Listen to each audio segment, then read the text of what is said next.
कि शेयर चुनने का गुरु मंत्र सिखाया जाए? दीप, पहली चीज़ ये कि ये एक ऐसी जगह है स्टॉक मार्केट जहां आप कभी गुरु बन ही नहीं सकते। हाँ। आप लाइफ लॉन्ग टीचर बन ही नहीं सकते। आप स्टूडेंट ही बनकर रहेंगे और वही रहने में समझदारी है। हाँ, कुछ कुछ जो हमने सीखा है वो दूसरों को बता सकते हैं जी। या हमने क्या सीखा है। और हमने भी या तो मार्केट से सीखा है या कुछ बड़े दिग्गजों को देखकर सीखा है। तो पूरी तरह से मैं ये कहना चाहता हूँ कि ये गुरु मंत्र मेरे अपने नहीं है। जो मेरे ये गुरु मंत्र के बजाय अनुभव है जो हमने इस मार्केट में लिया है। और वही डिफ्रेंशिएट करता है कि जिसको जितना ज़्यादा मार्केट का अनुभव है वो उतने ज़्यादा अच्छे तरीके से मार्केट को समझा सकता है, बता सकता है। तो पूरे के पूरे गुरु मंत्र हैं वो मार्केट के हैं, हम सिर्फ माध्यम हैं, हम सिर्फ अपना अनुभव आपके साथ साझा कर रहे हैं। तो कैसे अच्छे शेयर चुने जाएं, ये हमें सीखना है। शेयर चुनने के वक्त क्या चीज़ें आपको देखनी चाहिए इस शेयर में, ये आज हम बताने की आपको कोशिश करें। चलिए सर, तो चलिए कैसे अच्छे शेयर चुने जाएं ये जानना ज़रूरी है। आई थिंक जब भी आप बात करते हैं सर, सबसे पहले तो कही जाता है कि मैनेजमेंट क्वालिटी है, किस तरह की मैनेजमेंट है ये देखा जाए। जरा इसके बारे में पहले बताइए। मैनेजमेंट में दो चीज़ें देखनी है, मजबूत मैनेजमेंट और भरोसेमंद प्रमोटर। ओके। अब आप सोचेंगे कि दोनों में फ़र्क क्या है? जी। है फ़र्क है। कैसे? मजबूत मैनेजमेंट वो है जो हर रोज कंपनी को चलाता है। राइट। कंपनी का एमडी हो गया, सी हो गया, सीएफओ हो गया, ये सारे जो वो चाहे तो खुद प्रमोटर हो सकते हैं, चाहे प्रोफेशनल्स हो। सो जो कंपनी को डे टू डे बेसिस पर चला रहे हैं वो कितने मजबूत हैं। राइट। ये सबसे इंपॉर्टेंट चीज़ है, क्योंकि एक तरफ प्रमोटर है, एक तरफ मैनेजमेंट है। तो जो डे टू डे एक्टिविटी करने वाले जो बिजनेस चलाने वाले मैनेजमेंट है वो एकदम प्रोफेशनल होने चाहिए। राइट। बिजनेस की समझ होनी चाहिए, बढ़िया एक्सपीरियंस होना चाहिए। ये उनकी बात हुई। अब आइए भरोसेमंद प्रमोटर। अगर प्रमोटर अच्छे नहीं है और आपने खाली प्रोफेशनल मैनेजमेंट को देखा तो भी बात नहीं बनेगी। और प्रमोटर अच्छे हैं और आपका मैनेजमेंट डे टू डे वाला खराब है तो भी बात नहीं बनेगी। तो दोनों का कॉम्बिनेशन चाहिए। प्रमोटर भी अच्छे होने चाहिए, भरोसेमंद होने चाहिए। और भरोसेमंद और अच्छे प्रमोटर से मतलब क्या है? ऐसा कोई फॉर्मूला तो है नहीं कि ये लगाया पता चल गया ये मैनेजमेंट अच्छा है खराब है। कुछ कुछ चीजें ऐसी जो आपको उनमें देखनी है। राइट। जैसे कि प्रमोटर्स बार बार अपनी शेयर होल्डिंग कम ज्यादा तो नहीं करते। हाँ, ऑफ कोर्स। ठीक है, ज्यादा करें तो चलो ठीक है, हर बार बढ़ा रहे तो कॉन्फिडेंस है, लेकिन कभी बेच दिया कभी खरीदा, ये चीजें नहीं करें। दूसरी चीज, बार बार बिजनेस की रिस्ट्रक्चरिंग ना करें। रिस्ट्रक्चरिंग से मतलब कैसे है कि टाइम खराब चल रहा है तो कंसोलिडेशन कर लो, सारे बिजनेस ऑपरेशन एक साथ ले आओ ताकि कॉस्ट बचे। और टाइम अच्छा चल रहा है तो सबको अलग कर लो, वैल्यू अनलॉकिंग कर लो। हाँ। हर बार ये ना हो। हर बार ये नहीं होना चाहिए। एक आध बार लाइव कर लिया ठीक है, समझ में आता है, लेकिन बार बार आप ये करेंगे। तीसरी चीज कॉर्पोरेट गवर्नेंस। अब कॉर्पोरेट गवर्नेंस हमारे कई दर्शक बोलते हैं ये होता क्या है सर? कॉर्पोरेट गवर्नेंस का भी कोई फॉर्मूला है नहीं। आपको मैनेजमेंट को उसकी नीयत से पहचानना है। भाई नीयत क्या है? क्या आपको वापस देने की नीयत है क्या? मैनेजमेंट जो कमा रहा है जी, वो आपको वापस दे रहा है क्या? या मैनेजमेंट ने कोई बड़ा बिजनेस बेचा, उससे पैसा आया तो वो क्या आपको बांटने के मूड में है या अपने पास दबा के रखने के मूड में? ये सारी चीज़ें हैं जो आपको कई बार होता है ना कि कुछ कुछ मैनेजमेंट ऐसे होंगे जो जैसे ही कोई बड़ा बिजनेस बेचा, पैसा आया, शेयर होल्डर में बांट देंगे। वो बड़े बिरले, कोई हार्डली कोई ऐसे एग्जाम्पल मिलेंगे। बाकी मैनेजमेंट क्या करते हैं? आया पैसा, बोले हम सोचेंगे, देखेंगे क्या करना है क्या नहीं करना, बताएंगे। अरे भाई यहाँ पे तो लोग बच्चे पैदा होने के पहले चार चार नाम ढूंढ के रखते हैं कि बच्चा लड़का हुआ तो ये, लड़की हुई तो वो, करेक्ट है ना? अब आप इतना बड़ा बिजनेस बेच रहे हो, इतना पैसा आ रहा है, पता नहीं, लेकिन वो इच्छा नहीं है कि रिटेल शेयर होल्डर्स को कुछ दिया जाए। तो ये सारी चीजें हैं वो ध्यान में रखने वाली चीजें। एक जो इंटरेस्टिंग चीज है मैनेजमेंट को लेकर वो ये कि अगर आपने अच्छे मैनेजमेंट का शेयर ऊंचे दाम पर ले लिया तो भी पैसा बना लेंगे, तो भी पैसा बन जाएगा। लेकिन खराब मैनेजमेंट का शेयर आपने कम दाम पर भी लिया तब भी पैसा बनने की गारंटी नहीं है। इसलिए एक चीज दिमाग में बिठा लेना है, हमें कचरा नहीं खरीदना है, क्वालिटी खरीदनी है। क्वालिटी खरीदनी है, ये क्लियर हो है ना? और मैनेजमेंट सबसे बड़ा इंडिकेटर। हाँ, अगर और ये इन्वेस्टमेंट की बात कर रहा हूँ, जो आप 2 साल 5 साल 10 साल 15 साल 25 साल के लिए अगर आप इन्वेस्टमेंट करने की सोच रहे हैं तो अच्छी बढ़िया क्वालिटी के भरोसेमंद मैनेजमेंट में और भरोसेमंद प्रमोटर और उसके साथ क्वालिटी मैनेजमेंट, इन दोनों का संगम जहाँ हो गया वहाँ आपका काम हो गया। बस वहाँ पर फोकस करना है। ठीक है। अच्छा, मैनेजमेंट अच्छी है तो फिर उनकी परफॉर्मेंस कैसे समझनी चाहिए? वो किस तरह की परफॉर्मेंस कंपनी में लाते हैं फिर? देखिए, सिंपल सी चीज़ है कि आपको कंपनी का ट्रैक रिकॉर्ड देखना है, 5 10 15 साल का, जो आपको ठीक लगे वो वाला आप ट्रैक रिकॉर्ड देखिए। एक तरह से ये समझिए कि जो मैनेजमेंट है, जो प्रोमोटर, वो आपके लिए भगवान है। आपको शेयर खरीदने के बाद एक बार ऐसा समझिए कि रोज उसकी पूजा करनी है, क्योंकि भगवान ही आपको प्रसाद देगा। करेक्ट है ना, और वो प्रसाद के तौर पे मिलता है आपको डिविडेंड। राइट, ठीक है, करेक्ट सर। और कभी कभी बड़ी पूजा होती है तो मतलब खाली प्रसाद वो हाथ में नहीं, पूरा वो भोग लगता है, भोजन होता है, प्रसादी होती है, तो वो होता है आपके लिए कभी बोनस शेयर आ गया। राइट, ठीक है ना। तो क्या आपका मैनेजमेंट लगातार आपको डिविडेंड देता है, ये आपको देखना है। डिविडेंड का और बोनस शेयर वगैरह देने का उनका ट्रैक रिकॉर्ड क्या है। ठीक है, एक तो ये कि आपको साल दर साल आपको डिविडेंड मिलता रहे तो वो रेगुलर इनकम आ रही है। दूसरी तरफ से कि प्राइस एप्रिसिएशन, आप शेयर में निवेश करके दो तरीके से कमाते हैं, एक डिविडेंड मिला उससे, और दूसरा आपके शेयर का दाम बढ़ा उससे। बोनस तो ठीक है, नंबर ऑफ शेयर बढ़ जाते हैं, वैल्यू घट जाती है, वो एक अलग चीज़ है, वो बुक एंट्री ज़्यादा है। सो अगर शेयर का दाम भी आपका बढ़ रहा है तो अच्छी कंपनी का जो शेयर होगा, जिसका track record, financial track record बढ़िया होगा, वो धीरे धीरे आपका शेयर का दाम बढ़ता रहेगा और वहाँ पर आपको फायदा होगा। अब आपको अंदाजा ये लगाना है कि कौन सी कंपनी कितने समय के लिए डिविडेंड देती है, कब से दे रही है। फॉर एग्जांपल, आप मुझे 2 साल से जानते हैं तो थोड़े ज़्यादा जानेंगे, जो लोग मुझे 2 महीने से ट्रैक कर रहे हैं वो हमें कम पहचानेंगे, जो लोग 15-20 साल से बचपन से मुझे जानते हैं वो ज़्यादा अच्छी तरीके से जानते हैं कि अनिल सिंह भी कैसा है। करेक्ट। सो आप अपनी कंपनी को जितना ज़्यादा लंबे समय से जानेंगे, पहचानेंगे, उतना आपको समझ में आएगा कंपनी के बारे में, कंपनी के मैनेजमेंट के बारे में, बिजनेस के बारे में। तो मैं तो कई बार कहता हूँ कि जिस कंपनी में आप निवेश करना चाहते हो उसकी कुंडली बनाओ, पूरी डिटेल लिखो कि मैनेजमेंट के बारे में पढ़ो, लिखो, समझो क्या करते हैं, क्या नहीं करते हैं, क्या प्रोडक्ट हैं, कौन कौन लोग हैं, कौन कंपनी चला रहे हैं। जितना ज़्यादा आप समझेंगे उतना आप सही डिसीजन ले पाएंगे। तो कंपनी के मैनेजमेंट और कंपनी का ट्रैक रिकॉर्ड जितना ज़्यादा आप देख सके उतना बढ़िया। Understood sir. अच्छा, कई बार बात होती है कि भाव कैसा है ये जानना जरूरी है, वैल्यूएशन है सस्ती या महंगी है, ये थोड़ा समझाएं, वैल्यूएशन कैसे जानेंगे? वैल्यूएशन पे तो एक अलग ही पूरा एपिसोड हम आराम से कर सकते हैं, और वो भी एक में नहीं होगा। मतलब वैल्यूएशन तो वो ऐसा नहीं कि beauty lies in the eyes of beholder. एक ही भाव में सौदा हो रहा है, एक आदमी खरीद रहा है, दूसरा बेच रहा है, एक को महंगा लगता है, एक को सस्ता लग रहा है, इसीलिए ट्रेड हो रहा है। सो इसलिए ये बड़ी रिलेटिव टर्म है कि शेयर सस्ता है या महंगा है। लेकिन जो इन जनरल आपको शेयर खरीदने में जो सोचना है, शेयर सस्ता भी होना चाहिए और अच्छा भी होना चाहिए। अब कोई अच्छा है तो सस्ता क्यों होगा जी, और सस्ता है तो अच्छा क्यों होगा? एग्जैक्टली। ये सोचना बिल्कुल सही है, गलत नहीं है। लेकिन कभी कभी ऐसा होता है, ऐसी सिचुएशन बनती है दीप कि जब आपको अच्छे शेयर सस्ते मिले। फॉर एग्जाम्पल, कोविड का टाइम हुआ, सब गिर रहे हैं, अच्छे शेयर भी गिर रहे हैं, खराब भी गिर रहे हैं। राइट। कोई बीच बीच में करेक्शन जब आते हैं, तब सिर्फ मार्केट में करेक्शन है उस वजह से अच्छे शेयर भी गिरते हैं। राइट। तब आपको वैल्यूएशन। और बाकी एक और चीज़, अगर आप ये सोचे कि मुझे सबसे बढ़िया शेयर चाहिए और सबसे सस्ते दाम में चाहिए और जहाँ रिस्क खत्म हो जाए, वो आमतौर पर पॉसिबल नहीं है।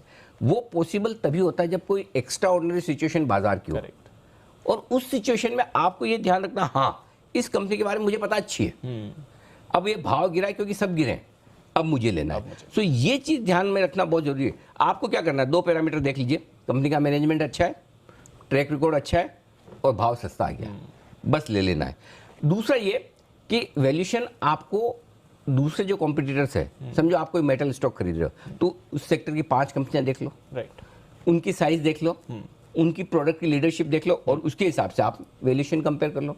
सो ओवरऑल मार्केट, सेक्टर, कॉम्पिटिटर, इन सबको मिला के आप देखेंगे तो आपको पता चल जाएगा कि मैं जो शेयर खरीद रहा हूँ वो सस्ता है कि नहीं। समझ गया। सो थोड़ा सा वो ध्यान लगाकर खरीदेंगे तो आपके अच्छे शेयर में सही भाव में एंट्री हो जाएगी। सही भाव में एंट्री हो जाएगी।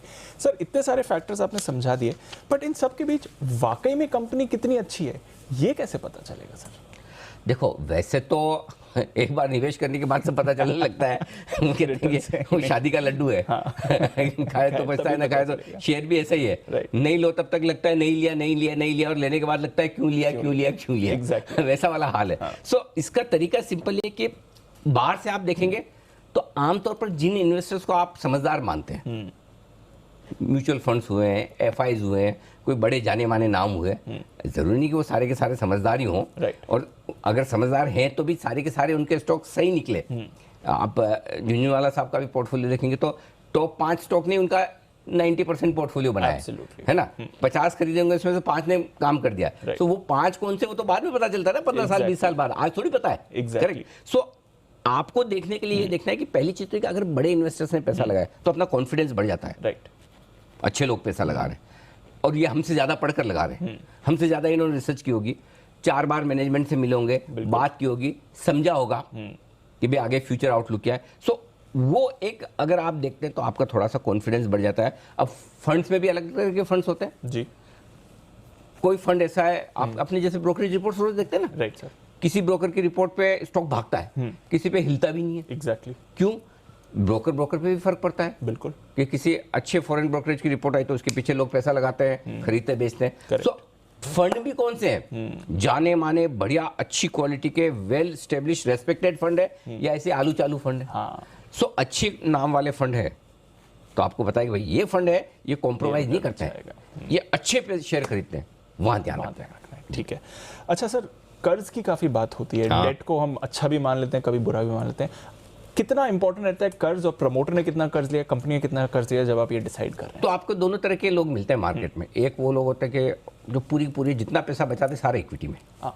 और दूसरा वो कि मतलब मैं तो हाथ ही नहीं लगाता शेयर के, मेरे को तो खरीदना ही नहीं है, हाँ। इस तरफ जाना ही नहीं। राइट। दोनों तरफ के इन्वेस्टर्स गलत है। Okay. जो 100% डेट में लगाते हैं एफडी में वो भी गलत है, जो 100% इक्विटी में लगाते हैं वो भी गलत है। Right. ठीक उसी तरह से वो सारी कंपनियां जो 100% कैश में है, डेट फ्री है, वो भी हो सकता है शायद थोड़ी गलत हो, और जो 100% ओवर बर्डन है, भारी भरकम कर्ज ले रखा है, वो भी गलत है। लेकिन दोनों में से फिर भी अगर एक चुनना है तो जिन्होंने कर्ज नहीं ले रखा है या कम कर्ज है, क्योंकि क्या होता है कई बार है ना, कुछ इंडस्ट्री ऐसी जहां आप बिना कर्ज लिए ग्रो नहीं कर सकते। फॉर एग्जांपल कैपिटल इंटेंसिव ऐसे बिजनेसेस हैं जहां बड़े पैसे की जरूरत होती है। पावर बिजनेस है, आपको लेना ही पड़ेगा डेट, इंफ्रास्ट्रक्चर डेट लेना ही पड़ेगा, नहीं लोगे तो ग्रो कैसे करोगे? Exactly. करेक्ट। सो लेकिन वो कितनी लिमिट में है, कैश ज्यादा हो कर्ज कम हो, ये गुरु मंत्र है। राइट। यानी कि बैलेंस शीट पे कैश होना चाहिए, कैश फ्लो रेगुलर आते रहे, जो आप बिजनेस करें पैसा आना चाहिए, खाली बुक्स में डेटर्स क्रेडिटर्स में ना दिखे। Exactly. Net cash flow positive होना चाहिए, गल्ले में पैसा आया ना। एग्जैक्टली। उधार में तो बिजनेस कर लो, आप खोल दो दुकान गांव में और बोले मैं दूंगा उधार, 6 महीने बाद आके पैसा, 2 दिन में माल खाली आपका, एग्जैक्टली। है ना? वो थोड़ी करना है। वो थोड़ी नहीं करना। कैश में बोला कि मैं 2% डिस्काउंट दूंगा, लेकिन लूंगा पूरा अपफ्रंट कैश, फिर देखो कितने आते हैं, एग्जैक्टली। है ना? सो आपको देखना ये। अच्छा, दूसरा क्या, अगर कैश आपके पास में है, डिविडेंड कंपनी ज्यादा देगी। राइट। कैश आपके पास है, कोई बढ़िया मौका आया, आप तुरंत नया बिजनेस शुरू कर सकते हो या उसी बिजनेस में एक्सपांशन कर सकते हो, कोई एक्विजिशन करना तो कर सकते हो। तो सीधी बात ये है कि जिस बैलेंस शीट पर कैश ज्यादा है उस पर ज्यादा भरोसा करें। Understood sir. अच्छा, कई बार ये भी होता है कि प्रमोटर्स शेयर गिरवी रखते हैं, इसको कैसे समझना है सर, और क्यों रखते हैं गिरवी शेयर? मतलब और भी तरह से तो आप कर्ज उठा सकते हैं, गिरवी क्यों रखते देखो, गिरवी रखना अपने आप में बहुत बुरी बात नहीं है, नेगेटिव है, लेकिन आपको ये समझना चाहिए कि प्रमोटर की गिरवी रखने का पर्पस क्या है। हाँ। एक तो प्रमोटर शेयर गिरवी रख के अपना बंगला बना रहा है, बड़ा लग्जरी गाड़ी खरीद रहा है, घूम रहा फिर रहा है, उस पैसे को कैसे इस्तेमाल कर रहा है? दूसरा है कि प्रोडक्टिव यूज है, Right. वो लेकर वही उससे जो पैसा आया कोई बिजनेस में ही लगा रहा है ना? तो और वो रिलेटेड बिजनेस में लगा रहा है, अनरिलेटेड बिजनेस में नहीं। करेक्ट। सो गिरवी रखकर उस पैसे का इस्तेमाल कैसे करें, अगर वो पता चल पाए तब तो बहुत बढ़िया। Right. लेकिन हर केस में आपको पता चलेगा नहीं चलेगा। क्योंकि एक्सचेंजेस क्या बोलते हैं, आपने जितने गिरवी रखी उसकी जानकारी दो। जी। ये कहीं नहीं लिखा कि क्यों गिरवी रखा है उसकी जानकारी दो, Right. पर्पस क्या है वो तो फिर वो आपको पता लगाना रहा। बिल्कुल। हम ये कहते हैं कि गिरवी, जिन प्रमोटर्स की इक्विटी, जिनके शेयर ज़्यादा गिरवी रखे हैं, वो टाइम बम है, टिक टिक टिक, किस दिन फूटेगा पता नहीं। राइट। करेक्ट। क्योंकि जब मार्केट खराब होता है, अब होता क्या है, शेयर का दाम घट गया, फिर आप बोलोगे कि जिससे फाइनेंशियल रखिए या तो उसको पैसे दो या और शेयर दो और गिरवी रखो, और होता यही ना, उस समय किसके पास पैसे होते हैं? एग्जैक्टली। है ना? कोई ये थोड़ी सोचता कि 100 रुपए का शेयर मार्केट जोर से गिरा, 4 दिन में 50 हो जाएगा, और स्पेशली एफएनओ वाले शेयर। एग्जैक्टली। सो थोड़ा जो जहाँ प्रोमोटर की स्टेक गिरवी ज़्यादा है वहाँ थोड़ा सा सावधान रखना जरूरी है, उसमें मतलब अलर्ट रहना चाहिए। Right sir. हाँ, और थोड़ा बहुत हो चल सकता है, ठीक है, बट ज़्यादा गिरवी जैसे 80%, 90%, 100% की गिरवी, अरे नहीं भाई, दूर फिर तो आपको रेड फ्लैग मिल गया। हाँ। अच्छा, चलो ये सर, ये तो रही कंपनी की बात, प्रमोटर की, मैनेजमेंट की बात, बट कंपनी किस सेक्टर का हिस्सा है ये जानना कितना जरूरी होता है, क्योंकि अल्टीमेटली वो भी एक डिसाइडिंग फैक्टर बहुत जरूरी है। क्योंकि सेक्टर के बेसिस पे कई बार क्या होता है कि लोग दो तरीके से देखते हैं, एक पहले कंपनी खरीदेंगे, फिर सेक्टर देखेंगे, फिर इकोनॉमी देखेंगे, फिर दुनिया भर को देखेंगे, दूसरा है कि पहले दुनिया भर की इकोनॉमी, वहाँ के मार्केट देखेंगे, फिर उसमें से हमारा देश इंडिया देखेंगे, फिर इंडिया में से कोई सेक्टर जो पसंद आ रहा है वो देखेंगे, फिर उसमें आके company. Top down bottom up, ये दो तरह की अप्रोच होती है। अंडरस्टूड। आपको क्या करना है, हम तो यहाँ के शेयर खरीद रहे हैं, तो हमें ग्लोबल और इकोनॉमी उस पर ज़्यादा इस वक्त फोकस करने की जरूरत नहीं, हम शेयर पर फोकस कर रहे हैं। तो जिस सेक्टर का शेयर आप चुन रहे हैं उस सेक्टर का हाल क्या है, उस सेक्टर की आगे 5-15 साल की ग्रोथ क्या है। फॉर एग्जांपल टेलीकॉम है, फॉर एग्जांपल आपका इंटरनेट से रिलेटेड है, स्पोर्ट्स है, एंटरटेनमेंट है, आपको पता है ये बढ़ने ही बढ़ने, करेक्ट। लेकिन जरूरी नहीं कि टेलीकॉम में भी बीच में ऐसा समय 8-7-8 साल तक किसी ने कोई पैसा नहीं बनाया। Correct sir. तो आपको उस सेक्टर में किस लेवल तक का ग्रोथ है, प्लस किस लेवल तक का कंपटीशन है। ये अगर ग्रोथ तो है, लेकिन हर दूसरे आदमी को वही काम करना है, करेक्ट, कैसे होगा फिर? हाँ, है ना। और एक और बात ये है कि कंपटीशन में भी मतलब ऐसा कि हर आदमी घुस जाए, जिसकी मर्जी आए वो बिजनेस कर ले, एंट्री बैरियर नहीं है। हाँ, करेक्ट। किराने की दुकान हर आदमी खोल सकता है, एग्जैक्टली। कोई लाइसेंस तो ऐसा नहीं चाहिए कि जिसको कि आपके पास ये क्वालिफिकेशन होनी चाहिए तो आप ये बिजनेस कर सकते हो। अगर हर आदमी घुस सकता है और कंपटीशन, तो नेचुरली आप फिर उतना कमा नहीं पाएंगे। एग्जैक्टली। सो ये चीज़ें आपको देखनी कि एंट्री बैरियर है कि नहीं। अच्छा, एक और चीज़ देखने की, सीजनल बिजनेस तो नहीं है। राइट, मेटल्स में जैसे होता है। हाँ, कुछ मेटल्स हैं, कुछ जैसे शुगर है, कुछ कुछ चीज़ें जो सीजनल है, तो आपको पता है ये सीजनल है, लेकिन ये सोच समझ के आपको पैसा लगाना है कि सीजनल बिजनेस वालों में लगा रहे हैं। अच्छा, जिस कंपनी में पैसा लगा रहे हैं उसमें एक चीज़ जो मैं देखना चाहता हूँ वो ये कि कुछ प्रोडक्ट तो उसके ऐसे होने चाहिए जो मार्केट लीडर हो। हाँ, भले ही सारे ना हो, है ना। अगर वो 1-2 प्रोडक्ट भी अगर ऐसे बनाए जो कि मार्केट लीडर है तो वो जबरदस्त है। तो वो पोजीशनिंग कंपनी की कैसी है वो देखनी चाहिए। ठीक है सर। इस सब में जो सरकार की पॉलिसी है, गवर्नमेंट रूल्स हैं, पॉलिसी एक्शन है, ये कितना इंपॉर्टेंट फिर हो जाता है सर? ये सब सरकार की पॉलिसी तो जानना समझना बहुत जरूरी है, लेकिन कौन समझ पाता है। हाँ। लेकिन आप इतना समझ लीजिए कि कोई ऐसा सेक्टर तो नहीं है जिसमें सरकार का दखल जरूरत से ज़्यादा हो। हाँ, राइट। अगर हर 15 दिन में पॉलिसी बदलती हो, कुछ हर नया साल आ गया, में कुछ नया आता हो, दाम उसके प्रोडक्ट के ऊपर नीचे होते हो, तो इसमें थोड़ा सावधान रहने की जरूरत है। उसमें फिर क्या होता है, आप पैसा उसमें भी बना सकते हैं, राइट सर। लेकिन उसमें टाइमिंग बड़ी इंपॉर्टेंट हो जाती है, और पैसा आपका कम बनेगा या समय ज़्यादा लगाएगा। हाँ, राइट। तो उसमें स्किल सेट ज़्यादा चाहिए। फॉर एग्जांपल कोई फर्टिलाइजर हुआ, कोई शुगर हुआ, कोई दूसरी एग्री कमोडिटीज़ हुई, है ना। तो उसमें होगा ये कि आप तभी पैसा बना पाएंगे जब आपकी एंट्री और एग्जिट परफेक्ट हो। अगर वो नहीं हुआ तो फिर आपको समय ज़्यादा देना पड़ सकता है, ये सब हो सकता है। तो जहाँ गवर्नमेंट पॉलिसीज़ बार बार बदलती है वो थोड़ा आपको क्वेश्चन मार्क करती है कि नहीं भाई, दूर रहो। ठीक है। अच्छा सर, आज तो अब तो ग्लोबलाइजेशन का वक्त है, हमारी कितनी कंपनीज MNCs हैं, हाँ। कितना इंपॉर्टेंट रहता है कि उनका घरेलू कारोबार कैसा है और इंटरनेशनल कारोबार उनका? बहुत ज़रूरी है। और अब तो मतलब ये बहुत बड़ा पॉइंट है एक्चुअली, लिस्ट में नीचे आया, थोड़ा ऊपर आना चाहिए। इंपोर्ट एक्सपोर्ट करने वाली कंपनियों में आपको खाली इंडिया में नहीं देखना ना। एग्जैक्टली। पता चला किसी चाइना ने डंपिंग शुरू कर दी, तो आपकी बैंड बच जाएगी यहाँ पर। आपको कहीं से रॉ मटेरियल इंपोर्ट करना है, नहीं आ रहा है, तो आपकी हालत खराब। जैसे चिप्स का हुआ था ना, सेमीकंडक्टर्स नहीं मिल रहे, लो सब कुछ है लेकिन चिप लगाने के लिए है नहीं, क्या करोगे? प्लस आप किसी देश में एक्सपोर्ट करना चाहते हैं, फॉर एग्जांपल आपका किसी एक पर्टिकुलर देश में सारा एक्सपोर्ट जाता है, अगर उसके साथ आपके देश के राजनीतिक संबंध कम या ज़्यादा हो गए जी, राजनयिक संबंध, तो आपकी रिस्क है। तो जो कंपनियां इंपोर्ट और एक्सपोर्ट करती है वहां पर भी कमाई के मौके ज़्यादा होते हैं, लेकिन साथ ही रिस्क भी ज़्यादा है। सो वहां पर आपको ज़्यादा अंडरस्टैंडिंग चाहिए। राइट। अगर वो समझ में नहीं आए तो यही वाले भी लगे रहो, इसी में लो। हाँ, अगर आप कोई IT कंपनी में, जब फॉर एग्जांपल फार्मा कंपनियां हैं, एक्सपोर्ट ओरिएंटेड है, लेकिन पता चला कि अमेरिका में मंदी आ गई और सारी कंपनियां IT के बजट 10 से 15% कम कर, ग्रोथ कहाँ से आएगी? एग्जैक्टली। सो आपको वो भी देखना है कि बाहर की कंपनियों में क्या कुछ हो रहा है। प्लस जो कंपनियां इंपोर्ट एक्सपोर्ट करती है उनकी फॉरेक्स हेजिंग किस तरह की है, नहीं तो पता चला रुपया ऊपर नीचे हुआ डॉलर के सामने, उसी में गए काम से। सो ये सारी चीज़ें इंपोर्ट एक्सपोर्ट वाली कंपनियों में जब आप निवेश करें, पहले के मुकाबले में बहुत ज़्यादा यहाँ पर पढ़ाई करने की, समझने की ज़रूरत है। ये पॉइंट बड़ा इंपॉर्टेंट है। बिल्कुल। चलिए सर, शो का नाम है शेयर चुनने के गुरु मंत्र। कई सारी चीज़ें आपने अपने अनुभव से बताई, बट कुछ अपने भी गुरु मंत्र दिए, और क्या चीज़ें हो सकती है जो आप सिखाना चाहेंगे? कोई इसमें ऐसी कोई खास बात है नहीं। मैं सिंपल एक चीज़ बोलता हूँ दीप, आज आपके और मेरे पास में तो पैसे नहीं है, पैसे हैं तो हमारे पास में शायद एंटरप्रेन्योर स्किल्स नहीं है, माइंड सेट नहीं है, हिम्मत नहीं है, जिगर नहीं है, इसलिए हम जॉब कर रहे हैं। राइट। करेक्ट। मैं आपको ये बोलूँ कि आपके पास इतना पैसा हो जाए कि कोई आप एक TCS जैसी कंपनी बना पाए, हाँ। है ना, कोई एक IT कंपनी बना पाए, कोई एक FMCG कंपनी का बिजनेस कर पाए। आपको अपने आप से ये पूछना है कि क्या मेरे पास अगर इतना इनके जितना पैसा हो जाए तो मैं ये बिजनेस करूंगा क्या? हाँ, ओके, कौन सा बिजनेस मैं करूंगा? कौन सा बिजनेस मैं करूंगा? अगर आज आपके पास में 2000 करोड़ रुपए हो फॉर एग्जांपल, और आपको एंटरप्रेन्योरशिप करनी, तो आप क्या बिजनेस करोगे? राइट।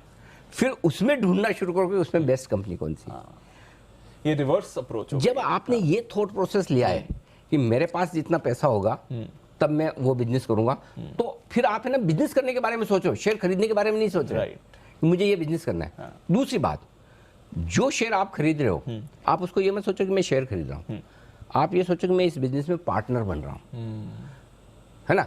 अगर समझो कोई FMCG कंपनी है, ये एक पर्टिकुलर प्रोडक्ट बना के बेचती है, मैं भी इस बिजनेस का पार्टनर हूँ, भले वो 99% का, मैं 1% का हूँ, मैं 0.01% का हूँ, मैं 100 शेयर का हूँ, बाहर 10 करोड़ शेयर है, लेकिन हूँ तो पार्टनर ना। राइट। जब आप, और पार्टनरशिप तो आप रोज रोज नहीं करते, रोज रोज नहीं तोड़ते।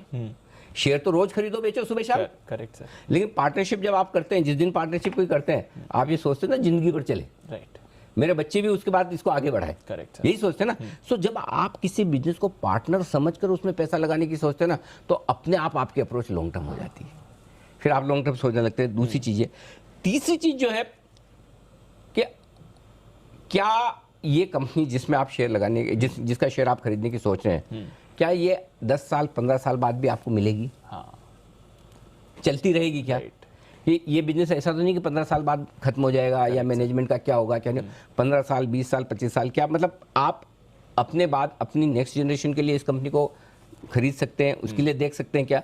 ये अगर थॉट प्रोसेस है कि ये शेयर जो मैं खरीद रहा हूँ, जिस बिजनेस में मैं पैसा लगा रहा हूँ, मैं अपने लिए नहीं अपने बच्चों के लिए लगा रहा हूँ। एग्जैक्टली। तो फिर क्या है, उसमें पैसा पक्का बनेगा, बहुत ज्यादा बनेगा, और आपके बच्चों का नहीं आपका भी बन जाएगा। एग्जैक्टली।